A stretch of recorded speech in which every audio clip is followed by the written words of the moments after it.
नागपूर महानगरपालिकेच्या लढतीत भाजप मजबूत स्थितीत आहे, पण इच्छुकांची संख्या वाढल्यामुळे भाजपचं सुद्धा टेन्शन वाढलंय।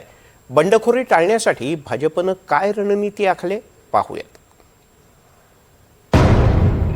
नागपुरात भाजप शिवसेनेच्या युतीबाबत प्रश्नचिन्ह कायम। भाजपची स्वबळावर लढण्याची तयारी। शिवसेनेला भाजप सोबत युतीची आस, तर अजित पवार गटानं दिला स्वबळाचा नारा। नागपूर महापालिकेच्या रिंगणात उमेदवारी अर्ज भरण्यासाठी शेवटचा एक दिवस शिल्लक राहिलाय, तरीही राजकीय पक्षांकडून उमेदवारांची नावं जाहीर झालेली नाहीयेत।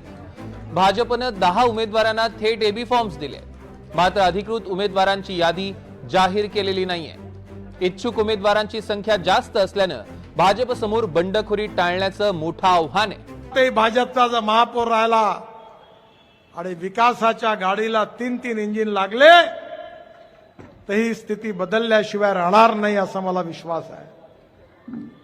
आणि म्हणून माझी आपल्या सगळ्यांना विनंती आहे की निवडणूक सोपी आहे, पण 5000 लोकांनी तिकीटं मागितलेली आहे।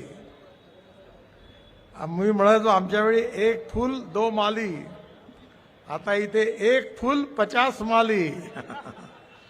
आता एक सुंदरी आहे आणि 50 जण म्हणते माझ्या जमवा। आता कोणाचा जमवा? नागपुरात भाजपची ताकद इतर पक्षांच्या तुलनेत खूपच जास्त आहे, त्यामुळे जागा वाटप करतानाही भाजपला अडचणींचा सामना करावा लागतोय।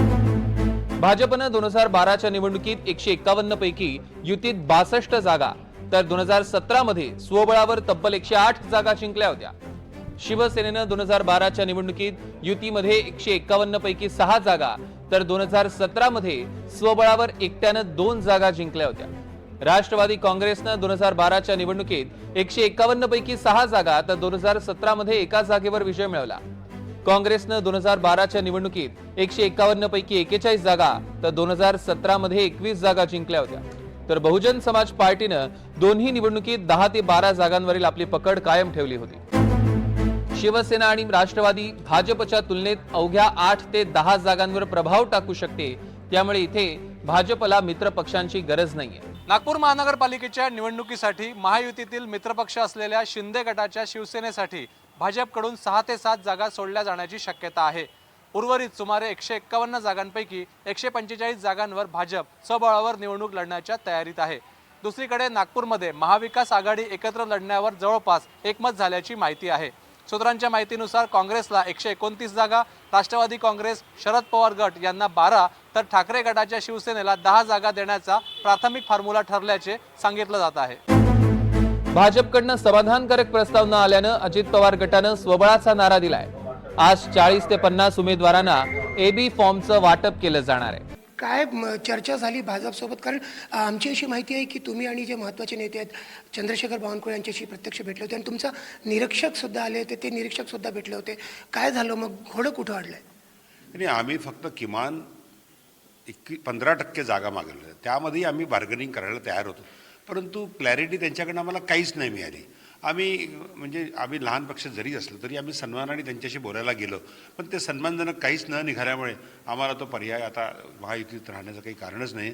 आम्ही स्वतंत्र निवडून लढवण्याचा निर्णय घेतलेला आहे। दरम्यान शिंदे गट भाजप सोबत मिळेल त्या जागांवर तडजोड करण्यासाठी तयार दिसतोय, मात्र भाजपच्या गोटात वेगळीच तयारी चालली आहे। भाजपनं शहरातील सुमारे 300 इच्छुकांना कागदपत्रांसह तयार राहण्याचे आदेश दिले आहेत।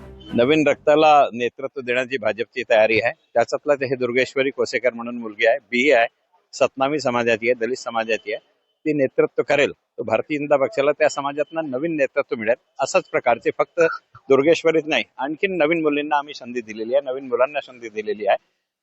नवीन रक्त आणि जुना अनुभव याचा एक सामंजस्य साधून भारतीय जनता पक्ष महानगरपालिकामध्ये जाणार आहे। नागपूर महापालिका हा भाजपचा बालेकिल्ला मानला जातो। इथे भाजपला जागा वाटपापेक्षा इच्छुक उमेदवारांच्या बंडखोरीची चिंता सतावते, त्यामुळे मुख्यमंत्री देवेंद्र फडणवीस आणि केंद्रीय मंत्री नितीन गडकरी स्वतः या निवडणुकीवर लक्ष ठेवून आहेत। महानगरपालिकेच्या निवडणुकीच्या पार्श्वभूमीवर भाजपने स्वबळावर लढण्याची सुद्धा तयारी ठेवली आहे।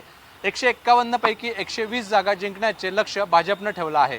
त्यामुळे महायुतीतील इतर पक्षांना एक अंकी संख्येतच जागा दिल्याची शक्यता आहे. तसेच बंडखोरी होऊ नये यासाठी पक्षाने शेवटच्या क्षणी एबी फॉर्म देण्यावर भर दिला आहे. दुसरीकडे महाविकास आघाडी इलेक्टिव्ह मेरिट असलेल्या उमेदवारांना निवडणुकीत उतरवण्याच्या तयारीत आहे. व्हिडिओ जर्नलिस्ट विनय शुक्लासह प्रवीण मुधोळकर, NDTV मराठी, नागपूर.